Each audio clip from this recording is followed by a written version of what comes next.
with microchip implants that digitally store everything there is to know about them, including their finances and their ability to make transactions.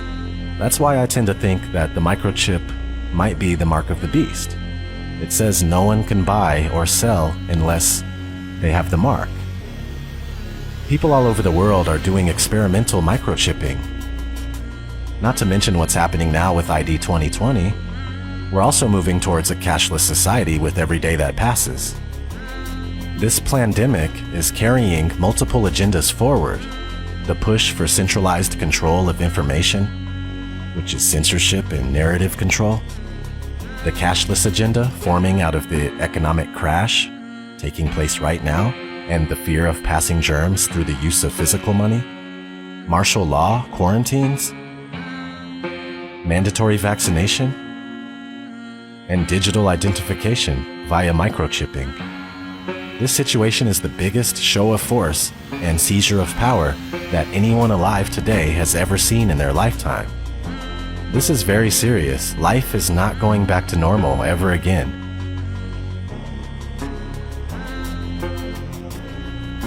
It truly is the end of the world as we know it. We need to take a stand. Refuse forced vaccines. Destroy 5G technology any chance we get, and don't let them fill you up with fear. From what I gather, they lose in the end anyway. You know, I really hope that's true. And this life is only temporary, so don't be scared. Be strong and stand up for yourselves. I know one thing for sure, I'll die or be thrown in a FEMA camp, or worse, before going along with what they're doing right now. Maybe you should consider doing the same thing. This has been ODD. Never sleep again, my friends. Take care.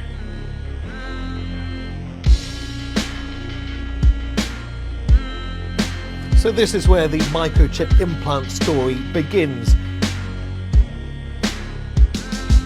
You will be chipped, it's just a matter of time. A small firm recently embedded microchips in their employees as a way to bypass company badges and corporate logons and to get attention for their cafeteria kiosks, which are available on a cashless payment plan like Apple Pay. The latest office innovation is a microchip implanted in the skin and designed to replace the traditional keypad for opening doors, using the copier, even buying food in the cafeteria. Employees at a vending company are going from the assembly line to front of the pack to get microchipped. Do you think this is the future? It is the future, and we look at this as being responsible. The implant, which has been FDA approved, is the size of a grain of rice and is injected under the skin between the thumb and index finger by a licensed piercer. I think it's the wave of the future that we'll all have implanted chips that have our medical records. So you would do it? Sure. Okay. You're carrying around a phone anyway. This is a microchipping party. Hannah's getting an electronic chip implanted into her hand. So congratulations, Hannah. Thank you. You've been chipped? Yes, I have. How does it feel? It feels good. I'm excited to see what I'll be able to do now. Can I touch it? Yeah, you can feel it there. I feel like this is the future. It's the next big thing that's going to happen. A tiny microchip like this inserted just beneath the skin in their hands.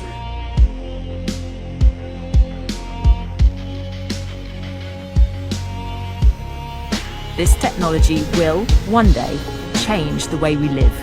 That in the future, we will all be chipped. In Sweden, the microchips are already here. The microchip implants use the same technology that's in contactless credit cards, which have made cash pretty much obsolete in Sweden. No cash. Is a cashless society inevitable? How long will it take before we're cashless? Many countries are fast moving towards a cashless society. Between 2000 and 2015, non-cash payments in the U.S. grew by almost 400%. Venmo, the mobile app where people can pay each other on a smartphone, now processes $2 billion a month. This year, Apple added similar payment capabilities in iMessage. These free services are so popular, 30 major banks recently launched a competing product called Zelle. It would be better if we were more like Sweden, where cash has nearly been phased out. And the US will get there too in another 5 or 10 years. There's no question that cash, is in its last era. China's cashless revolution has happened in just 3 years. In order to avoid the risk of transmission through physical handling of money, we encourage the use of cashless transactions, such as mobile money, M-Pesa and otherwise, and credit cards. Well, health experts say the coronavirus can live on surfaces like cash for up to 10 days. That has many people worried about shopping and other everyday tasks. The standard narrative in society is that cashlessness, quote-unquote cashlessness, is a sort of organic process just percolating from the bottom up by ordinary individual people who are just sort of making these organic decisions to switch to this other thing, right? Now this is pure, if you want to, this is a pure, to put it crudely, capitalist ideology, corporate capitalist ideology, where essentially you always want to focus attention on the small person in society, quote unquote, the consumer. All right, the sort of like random person who wanders around in markets who apparently controls what's going on in the world. All right. Of course, if you actually go and ask any person in society how much agency do you believe that you had in the emergence of this technology, almost nobody believes they had anything to do with the emergence of the technology. All right. What actually happens is that large-scale institutions push the stuff onto you for various commercial reasons and various other reasons. And the large-scale institutions love to disguise themselves and just never talk about themselves as if they're just not there. All right. So the story about the war on cash is a bunch of us who are trying to say, actually, over the last few decades, large-scale institutions, banks, payments companies, governments have all been actively eroding the cash system to slowly make it more and more likely that you're going to quote-unquote choose to go to the digital systems. Okay. Now you might believe that you're choosing this, but actually the whole environment is being structured in a way that makes you more and more likely to do it. The biblical entry point for any discussion of the one world economic system, a cashless society, and end-time prophecy is Revelation 13:16-18. He causes all, the small and the great, the rich and the poor, and the freemen and the slaves to be given a mark on their right hand or on their forehead. And he provides that no one should be able to buy or to sell except the one who has the mark, either the name of the beast or the number of his name. Here is wisdom. Let him who has understanding calculate the number of the beast. For the number is that of a man, and his number is 666. The Bible clearly links the global mark of the beast system with the emergence of a cashless society. One world government, a new global economy ruled by one man is coming. The banking overlord is coming. And he'll have a solution that everyone will indeed, quote, bow down to, end quote, and he's called Antichrist. And he will have his mark. He will do this for increased control of commerce. It will be perfect and complete control. His economic policy is very simple. Take my mark and worship me or starve. No mark, no merchandise. No seal, no sale. So if you want to function in this new economy under this coming world leader, you have to take the mark. I just want to live and dream, but nothing is as what it seems. And baby, it's making me crazy.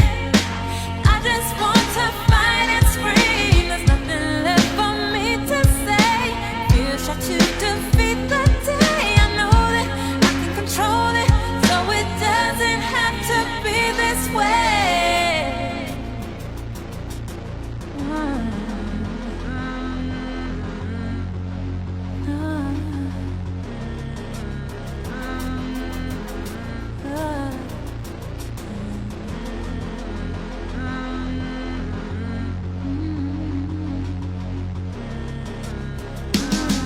I refuse to just go quietly into the night. There's forces of darkness at work and they're restricting the light. I'm so fed up with the lies, they tell us this isn't right. It's ODD TV, you best believe I'll get up and fight. This is my plight, I'll never let you cowards get the best of me. Took the red pill, now it's time to fulfill my destiny. Living like I'm Neo, dipping from my P.O.